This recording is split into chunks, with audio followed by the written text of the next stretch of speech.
119వ కీర్తన 71వ వచనాన్ని చూద్దాం. Many times our life moves in unexpected ways. చాలా సార్లు మన జీవితంలో అనుకోని సంఘటనలు జరుగుతూ ఉంటాయి. Things we plan in detail suddenly gets delayed. మనము బాగా ప్రణాళిక వేసుకొని అన్ని సక్రమంగా జరుగుతాయని అనుకున్నప్పుడు అవి ఆలస్యం అవుతాయి. Things where we expected things to go smoothly, suddenly obstacles will come. మరి ప్రశాంతంగా అంతా సాగుతుంది లైఫ్ జీవితం అని అనుకున్న సందర్భాల్లో అడ్డంకులు వస్తాయి. Difficult seasons come without warning, right? హెచ్చరిక లేకుండా కష్టతరమైన కాలాలు మన జీవితాల్లో వస్తూ ఉంటాయి. Health problems come uninvited at the worst possible time sometimes. కొన్నిసార్లు అనారోగ్య సమస్యలు అనుకోకుండా మరి అసలే కష్టాల్లో ఉన్నప్పుడు మళ్ళీ అనారోగ్య సమస్యలు మనం చుట్టుముడతాయి. But as believers, అయితే విశ్వాసులంగా when we look back into our lives, మన జీవితాల్లో మనం వెనక్కి తిరిగి చూసుకున్నప్పుడు there is one truth that God keeps teaching us. మనకి దేవుడు ఒక సత్యాన్ని మనకు బోధిస్తూ ఉన్నాడు అనే విషయం మనకు అర్థమవుతుంది. And that is, అదేంటంటే it was good that all our wishes were not fulfilled. మనం కోరిన కోరికలన్నీ మరి నెరవేర్చబడకపోవడం మనకు మంచిది అని అనిపిస్తూ ఉంటుంది. It was good that things did not go as smoothly as expected. మనం అనుకున్నట్టుగా అన్ని సవ్యంగా సాగనందుకు మరి సంతోషం అనిపిస్తూ ఉంటుంది. ఇప్పుడు It was good that difficult issues came. మరి మనకి కష్టతరమైన కాలాలు అనారోగ్య సమస్యలు రావడం మంచిది అని అనిపిస్తూ ఉంటుంది. Because it was through the sickness we come to know the value of health many times. ఎందుకంటే అనారోగ్యం గుండా పోయినప్పుడు మనకు ఆరోగ్యం యొక్క విలువ ఏందో తెలిసింది చాలా సార్లు. It is through the evil that you come to know the value of the good. ఒక చెడు మన జీవితాల్లో సంభవించినప్పుడు మంచి జరగడం ఎంత ప్రాముఖ్యమైనదనే విషయాన్ని అప్పుడు గుర్తించగలిగాం. It is through hunger we realize the blessing of food. మరి ఆకలైనప్పుడు మనకు అర్థమైంది దేవుడు ఆహారం ద్వారా మనల్ని ఎంతగా ఆశీర్వదిస్తున్నాడు అనేది. It is through this pain and suffering we get to know who God is and how much He loves us. మరి మనకు వచ్చే శ్రమల గుండా మనం వెళ్ళినప్పుడు, ఇబ్బందుల గుండా వెళ్ళినప్పుడు మరి మన దేవుడు ఏమై ఉన్నాడు, ఎలా మనల్ని ఆ శ్రమల్లో ఆదరిస్తాడు అనే విషయాన్ని మనము అర్థం చేసుకోగలుగుతున్నాం.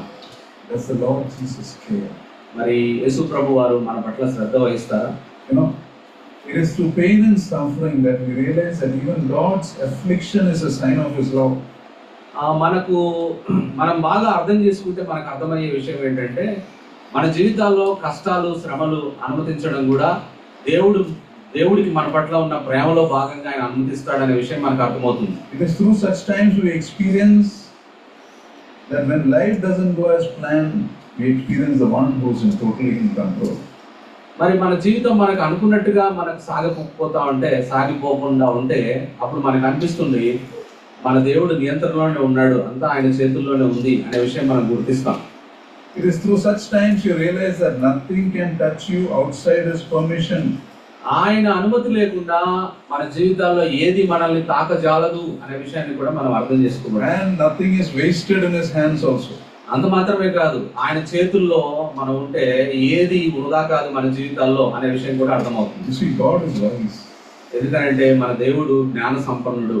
He knows that living in total comfort will teach us very little in life.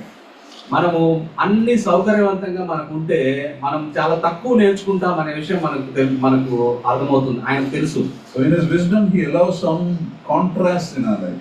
అందువల్ల ఆయన గొప్ప జ్ఞానాన్ని అనుసరించి ఆయన మన జీవితాల్లో పరస్పర వైరుధ్యమైన విషయాన్ని అనుమతిస్తాడు. Contrast, I mean, in our comfort He brings us struggle also. దాని అర్థం ఏంటంటే మనం సౌకర్యవంతంగా మనం ఉన్నప్పుడు ఆయన కొన్ని సమస్యలను మన జీవితాల్లో అనుమతించడానికి ఇష్టపడతాడు. Through that hunger or sickness or weariness, we often learn what comforts can never teach us. ఆకలి ద్వారా మరి ఇబ్బందికరమైన పరిస్థితుల ద్వారా సమస్యల ద్వారా సుఖంలో ఉండి మనం నేర్చుకోలేని పాఠాలు వాటి ద్వారా మనం నేర్చుకుంటాం. Without the valley we cannot treasure the beauty of the mountain. మనము లోయ అనుభవం మన జీవితాల్లో లేకపోతే పర్వత శిఖర ఆనందం మనకు తెలియదు. Without the darkness of the night we cannot appreciate the dawn that is coming. మరి మనం చీకట్లో లేకపోతే మరి వేకువ వెలుగు ఎంత ప్రకాశమానంగా ఎంత అద్భుతంగా ఉంటుందో మనకు తెలియదు. Without our affliction we take our blessings for granted, never learning to appreciate the good things God has given us. మనకు సమస్యలు లేకపోతే దేవుడు మన జీవితాల్లో ఎన్ని మేలు చేశాడు అనే విషయం దానికి ఉన్న విలువని మనం గుర్తించని వారంగా ఉంటూ ఉంటాం.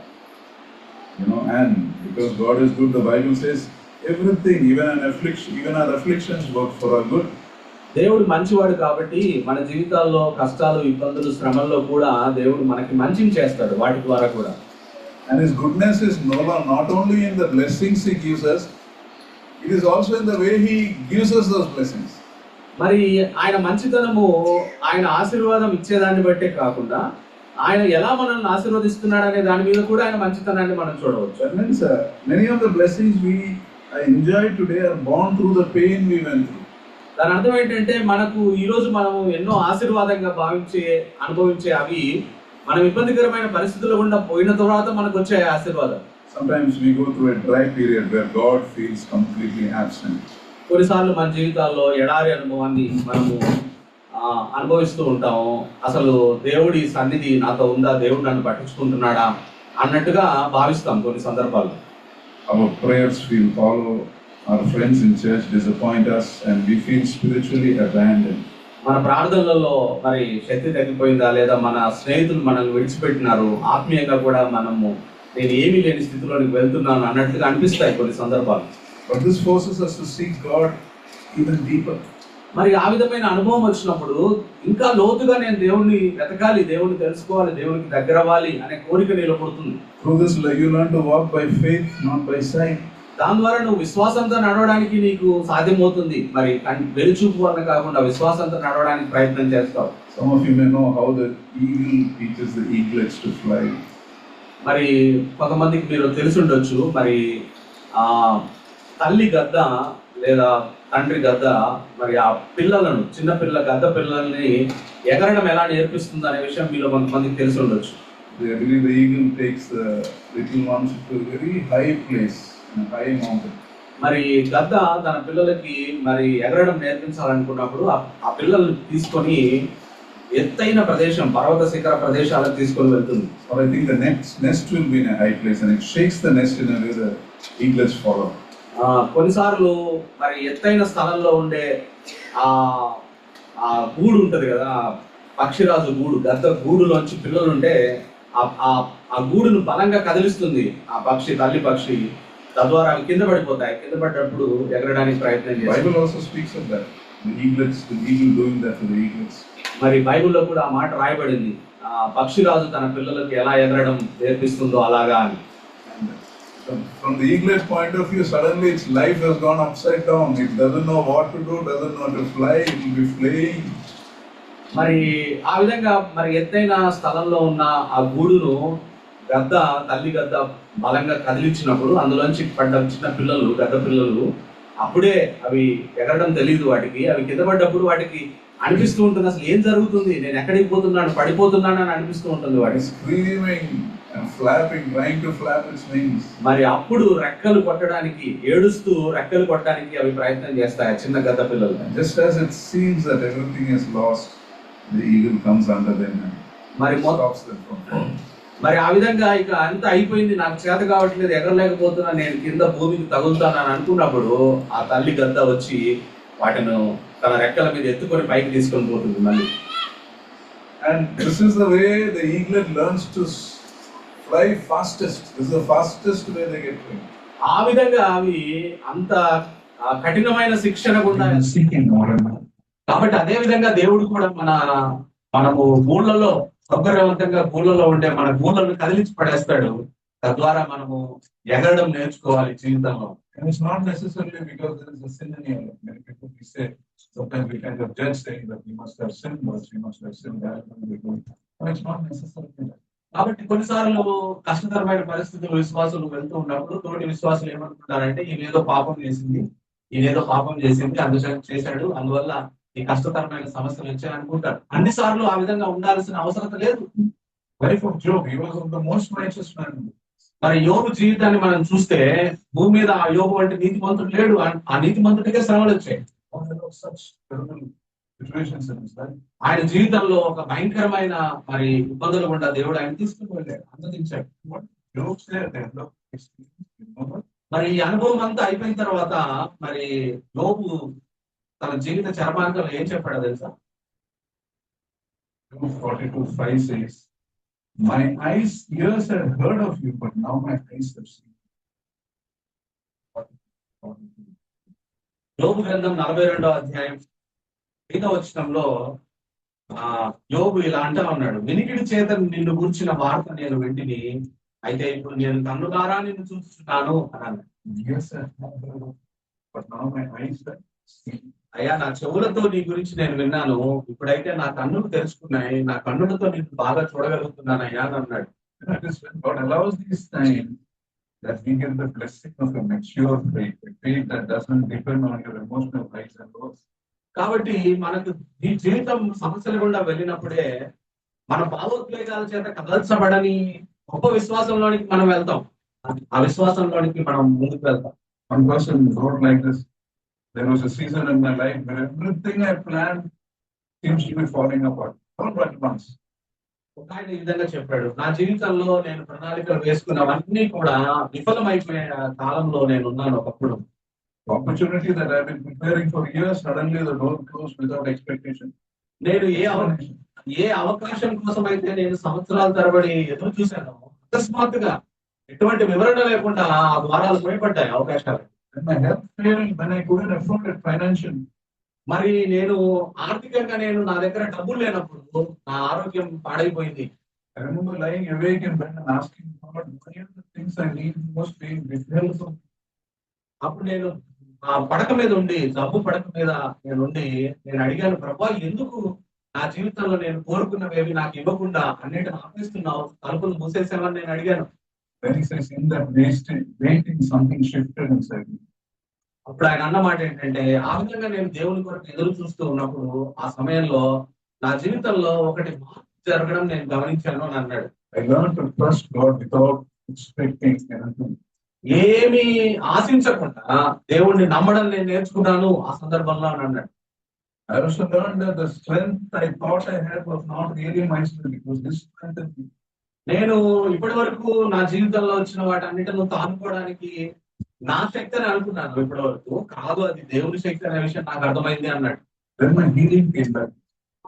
ఎప్పుడైతే నా అవగాహన మారిందో, ఎప్పుడైతే నా ఆలోచన మారిందో, నాకు స్వస్థత సమకూరింది అన్నాడు. And when my healing came back, it was not just the health I got back.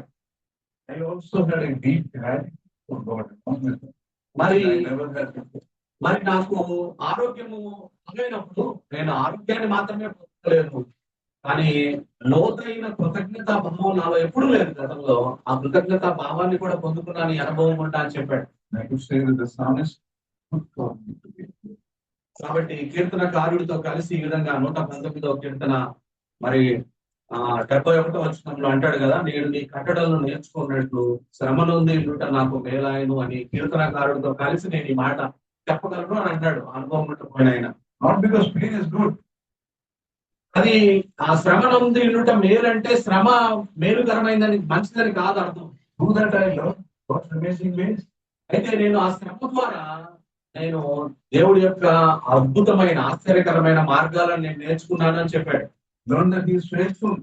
ఆయన నమ్మకస్తుడు అనే విషయాన్ని నేను నేర్చుకున్నానని చెప్పాడు. I learned that He is sovereign even when He delays things in my life. నా జీవితంలో అనుకున్నవి ఆలస్యమైనప్పటికీ ఆయన సార్వభౌముడు అనే విషయాన్ని నేర్చుకున్నాను. I learned that He is always near me even when He feels far from me. ఆయన నాకు దూరంగా ఉన్నాడని నేను భావించినప్పటికీ కూడా ఆయన నాకు సమీపంగానే ఉన్నాడనే విషయాన్ని నేను నేర్చుకున్నానని చెప్పాను. I learned that He is good even when He denies things in my life. నా జీవితాల్లో ఆయన కొన్ని అనుమతించకపోయినా సరే అది నాకు మంచిగానే నేర్చుకున్నానని చెప్పాను. I praise Him for the delay, for through that I learned patience. మరి ఆయన నా జీవితం నేను ఆయనకు వందనం చెప్పాను, ఎందుకంటే దాని ద్వారా నేను దీర్ఘశాంతం నేర్చుకున్నాను నా జీవితం. I praise Him for the lack in my life because through that I realized His generosity in my life. నా జీవితంలో కొరత ఉన్నందుకు నేను దేవుడికి వందనాలు చెప్పాను, ఎందుకంటే ఆ కొరత ద్వారా దేవుడు ఎంత దాతృత్వాన్ని చూపించాడో నా జీవితంలో నేను తెలుసుకున్నానని చెప్పాడు. I praise Him for the tiredness He allowed in my life. Through that tiredness it was so sweet. మరి నేను అలసిపోయే గుండా దేవుడు నన్ను తీసుకుపోయాడు, తద్వారా నేను విశ్రాంతిలో ఉన్న మాధుర్యాన్ని గుర్తెరిగానని చెప్పాడు. It's good for me to be afflicted because my eyes were open to the God who is compassionate and unchanging. అందుకే 119వ కీర్తన 71వ వచనంలో ఆయన అంటా ఉన్నాడు, నేను శ్రమను ఎందుకంటే నాకు మేలాయను, తద్వారా దేవుడి యొక్క గొప్ప దయాగుణాన్ని, ఆయన యొక్క శాంతాన్ని నేను నేర్చుకున్నానని చెప్పాడు. My affliction opened my eyes to God, who's my teacher, my redeemer, and my provider. నా శ్రమల ద్వారా నేను నా దేవుడు నాకు విమోచకుడు, ఆయన నాకు సహాయం చేసేవాడు, నాకు అన్ని సమకూర్చేవాడు అనే విషయాన్ని నేర్చుకున్నానని చెప్పాడు. My eyes open to the God who will never abandon me. నా కళ్ళు తెరుచుకున్నాయి, నా దృష్టి వెలిగించబడింది, నా దేవుడు ఎప్పుడు నన్ను విడిచిపెట్టే దేవుడు కాదనే విషయం నాకు అర్థమైంది నా శ్రమల గుండా పోయినప్పుడు అని చెప్పాడు. You see, most people, when you think in a worldly way, you think success changes your life. చాలా మంది ఈ లోకంలో ఉన్న ఒక నానుడు ఏంటంటే, చాలా మంది అనుకుంటారు అదేంటంటే, ఒక గొప్ప విజయం వస్తే నా జీవితం మారిపోతుంది అని అనుకుంటారు. And if I get that job, if I get that promotion, if I get to go to the US, you think that success changes your life. అంటే నాకు ఈ ఉద్యోగం వస్తే, లేదా నేను అమెరికాకు వెళ్ళిపోతే, దాంట్లో నేను విజయం సాధిస్తే నా జీవితం సమూలంగా మారిపోతుందనే భ్రమలో ఉంటాం మనం. Remember, success does not change as much as failure changes your life. ఒకటి మాత్రం గుర్తుపెట్టుకోండి, మన జీవితాల్లో ఓటమి మనల్ని మార్చినట్టుగా విజయం మన జీవితాన్ని మార్చలేదు. ఓటమి మనల్ని ఎక్కువగా మారుస్తుంది. The job you did not get, నువ్వు పొందని ఉద్యోగం, the exam you did not pass, నువ్వు ఉత్తీర్ణత కాని పరీక్ష, the opportunity that slipped away, అవకాశం చేజారిన అవకాశం, the dream that didn't go the way that you planned, నువ్వు అనుకున్నట్టుగా నీ కల నెరవేరబడకపోవడం, the time you felt it is the end of my dreams, నా కలలకు అంతమైంది అని నువ్వు అనుకుంటున్న పరిస్థితులు, when you get discouraged and you question God, నువ్వు నిరుత్సాహపడి దేవుణ్ణి ప్రశ్నించినప్పుడు, you wonder why life is easier for others and not to you. అందరికి జీవితం సులువుగా ఉంది, నాకెందుకు లేదని నువ్వు ఆశ్చర్యపోయినప్పుడు, After many years, sometimes you discover something surprising. ఆ విధంగా అనుభవం గుండా పోయిన చాలా సంవత్సరాల తర్వాత ఒక ఆశ్చర్యకరమైన సంగతి నువ్వు గుర్తించగలవు, నిజంగా నువ్వు చూడగలిగితే. The things that broke your heart also built your strength. నువ్వు నీ హృదయాన్ని బద్దలు చేసినవే నీ ఆత్మను కట్టింది అనే విషయాన్ని నువ్వు గుర్తిస్తావు. The things that broke your heart taught you patience. నీ నీ నీ హృదయాన్ని బద్దలు చేసింది నీకు దీర్ఘశాంతాన్ని నేర్పించింది అనే విషయాన్ని నువ్వు గుర్తిస్తావు. They taught you how to keep going when there was nobody to encourage you. ఎవరు నిన్ను ప్రోత్సహించని పరిస్థితుల్లో, ప్రోత్సహించేవారు ఎవరు చుట్టూ లేనప్పుడు ఎలా ముందుకు వెళ్ళగలిగాను అనే విషయాన్ని నువ్వు అర్థం చేసుకుంటావు. Every strong person sitting here, you have a story that you may not have told others, but God knows. ఇక్కడ కూర్చున్న ఒక బలమైన విశ్వాసి ఎవరైనా సరే, నువ్వు నీకు ఒక వృత్తాంతం ఉంది, అది నీకు మాత్రమే తెలుసు, దేవునికే తెలుసు, ఎవరికి తెలియదు. అది నిన్ను ఈ రోజు ఒక బలమైన విశ్వాసిగా కూర్చోబెట్టింది ఇక్కడ. You see the story of a season when you felt everything was lost. నువ్వు నీ జీవితంలో ఒక కాలం ఉంది, అంతా పోయింది, నా జీవితంలో అంతా అయిపోయింది అన్న కాలం ఉంది నీ జీవితంలో. A time when you wanted to quit. నువ్వు ఇక నేను విడిచిపెడతాను, నేను ఈ పోరాటంలో ఉండలేను అన్న కాలం నీ జీవితంలో ఉంది. A moment where you thought you will never recover. నేను ఇక మరలా నేను బాగుపడలేను అన్న ఆ క్షణాలు ఉన్నాయి నీ జీవితంలో. Yet you recovered by God's grace, and that's why you're here today. అయితే అటువంటి పరిస్థితుల్లోంచి దేవుడు నిన్ను పునరుద్ధరించాడు, తిరిగి నిలబెట్టాడు, అందుకే నువ్వు ఇక్కడ ఉన్నావు ఈరోజు. You recovered not because life became easier, but because you became stronger by God's grace. నువ్వు పునరుద్ధరించబడ్డానికి, నువ్వు తిరిగి నిలవబడ్డానికి కారణం జీవితం సులువైందని కాదు, దేవుని కృప ద్వారా నువ్వు ఆ పోరాటాన్ని నేర్చుకున్నావు, బలవంతుడు అయ్యావు, బలవంతురాలు అయ్యావు. అందువల్లనే దేవుని కృప ద్వారా నువ్వు కూర్చున్నావు ఇక్కడ. So if you're in a difficult chapter right now, don't be quick to call that the end of your story. కాబట్టి ఇప్పుడు అటువంటి పరిస్థితుల గుండా నువ్వేమన్నా వెళ్తూ ఉంటే, మరి దేవుడి నామంలో మీకు చెప్పే విషయం ఏంటంటే, ఇది మీ జీవితంలో చివరి అంకం కాదు అనే విషయాన్ని నువ్వు గుర్తుంచుకో. Some of the most beautiful endings start from chapters that look like failures. చాలా అద్భుతంగా ముగించబడిన కొన్ని పుస్తకాలు, కొన్ని అద్భుతమైన జీవితాలు మనం గమనించినట్లయితే అవి ఆ సమాప్తం, మంచి సమాప్తం ఉన్న జీవితాలు మనం చూసినట్లయితే అవి ఓటములతోటి అవి ప్రారంభమయ్యాయనే విషయాన్ని, విఫలమైన వాటితోటి మరి ప్రారంభమయ్యాయనే విషయాన్ని నువ్వు గుర్తించవచ్చు. Remember, God is with us. దేవుడు మనతో ఉన్నాడు, గుర్తుపెట్టుకోండి. And he knows the person you're going to become. He sees that also. మరి నువ్వు ఏమైతావో భవిష్యత్తులో ఆ విధంగా నిన్ను చూస్తాడు దేవుడు. And he knows you're worth it. నువ్వు దానికి విలువైన వాడవు, విలువైన దానవు, ఆ స్థాయికి నువ్వు వెళ్ళడానికి అని దేవుడు ముందుగానే తెలుసు దేవునికి. And one day we also will know that it was good for me to be afflicted. కాబట్టి ఒక రోజు నీకు కూడా అర్థమవుతుంది ఈ విధంగా నేను శ్రమ నొందినట్టు నాకు మేలైంది అనే విషయం. So keep going, trusting in the Lord, growing stronger in Him. కాబట్టి దేవుణ్ణి నమ్ముతూ మన విశ్వాస జీవితంలో ముందుకు వెళ్దాం, మనము బలోపేతం అవుదాం దేవునిలో. So let us thank and worship our God.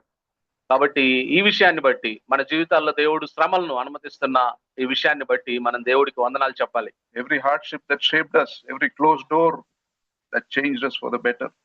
మన జీవితంలో ఉన్న ప్రతి ఇబ్బందికరమైన పరిస్థితి మనల్ని రూపు మార్చింది, మనల్ని ఒక రూపొందించే మార్గంలోనికి తీసుకొని పోయింది. ప్రతి మూయబడిన ద్వారము మన జీవితాల్లో మార్పును తీసుకొని వచ్చింది. Let's thank God for every dry season that made us thirsty for God. మరి ఎడారి అనుభవం మన జీవితాల్లో ఉన్నందుకే మనం దేవుని కొరకు దప్పిక గల వారంగా మనం తయారయ్యాం. Let our hearts grow in gratitude, not because of problems, but in spite of the problems. కాబట్టి ఆ సమస్యల ద్వారా Let us be grateful, not just because of our problems, but in spite of our problems. కాబట్టి మన సమస్యల పట్ల దేవుని కృతజ్ఞతలు చెల్లించడం కాదు, కానీ సమస్యలకు అతీతంగా దేవునికి మనం కృతజ్ఞులమై ఉండవలసిన అవసరం ఉంది.